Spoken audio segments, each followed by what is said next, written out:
আপনার হাতে কেবল যদি 200 টাকা থাকে তবে আপনি ঘুরে যেতে পারবেন এমন এক অপূর্ব সৌন্দর্যের জায়গায়। চট্টগ্রাম নগরীর খুব কাছে আপনারা উপভোগ করতে পারবেন সমুদ্র বিলাস।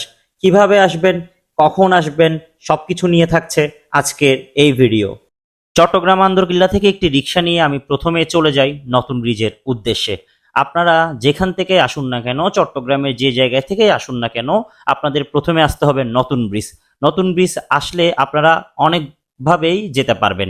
এখানে বাস, টমটম, সিএনজি যে কোনো কিছু করে আপনাদের চলে যেতে হবে চাতুরী চৌমুহনী। তো আমরাও গাড়িতে বসি, নতুন ব্রিজের এই সম্পূর্ণ ভিউটা দেখতে দেখতে আমরা চাতুরী চৌমুহনীতে চলে যাব। বলে রাখি, এটি হচ্ছে কর্ণফুলী নদী। যারা চট্টগ্রামের বাইরে আছেন তারা হয়তো চিনবেন না, যারা চট্টগ্রামের ভিতর আছেন তারা এটা সহজেই চিনতে পারবেন। তো নতুন ব্রিজের এই সৌন্দর্য দেখতে দেখতে আমরা চলে আসি চাতুরী চৌমুহনী। এটা হচ্ছে সেই চাতুরী চৌমুহনী। চাতুরী চৌমুহনী থেকে একটি লোকাল সিএনজি নিয়ে আমরা চলে যাচ্ছি ফুলতলি সমুদ্র সৈকতে। আপনারা যখন চাতুরী চৌমুহনী নামবেন, এখানে আপনারা অনেকগুলো সিএনজি দেখতে পারবেন।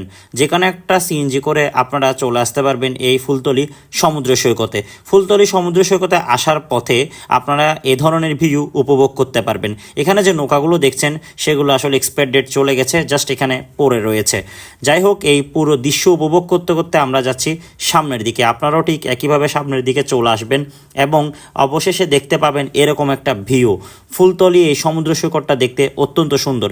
এখানে মানুষজন খুবই কম আসে, যার কারণে এখানে কোলাহল নেই সেরকম। তবে আমরা এসেছিলাম দুপুর টাইমে, যে সময় ছিল যথেষ্ট রোদ। তাই আপনাদের জন্য সবথেকে বেস্ট অপশন হবে আপনারা বিকালের দিকে আসুন। যদি আপনার 4টা করে আসেন তাহলে এই সময়টাতে রোদ থাকবে না।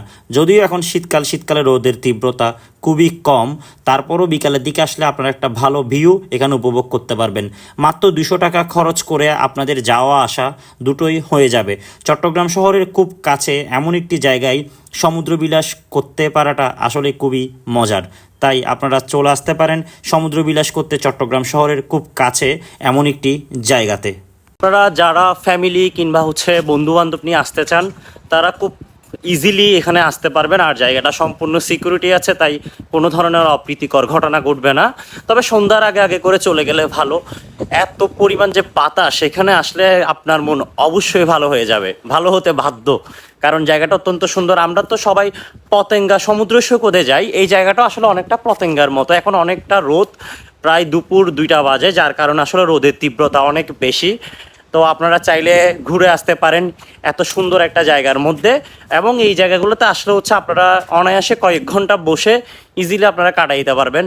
সো আপনারা গাইস চলে আসেন। এই ভিডিওটা যদি ভালো লাগে অবশ্যই লাইক করবেন, কমেন্ট করবেন, শেয়ার করবেন এবং সাবস্ক্রাইব করবেন আমার চ্যানেলটাকে। যারা ফেসবুক থেকে দেখছেন ফলো করবেন পেজটাকে। ধন্যবাদ সবাইকে।